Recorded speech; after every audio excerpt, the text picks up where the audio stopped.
Goeiedag en baie welkom hier so by Rauwik se standplaas. Hierdie jaar wil ons graag 'n anderste benadering neem tot Nampo se Tech Talks.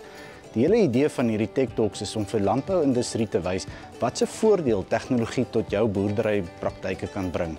Daar is 4 groot faktore wat 'n rol speel in jou landboupraktyk, namens insetkoste, klimaatsomstandighede, prys van eindresultaatgewasse en dan natuurlik ook opbrengs. Basies, ons kan nie veel doen aan die weer nie, en ons kan ook nie veel doen aan die prys op die einde van die dag wat vir jou gewasse betaal gaan word nie.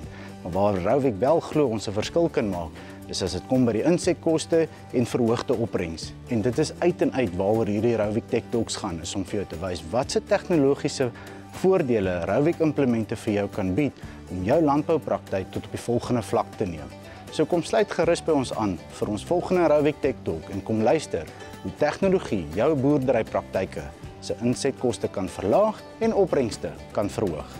Ons sien julle daar.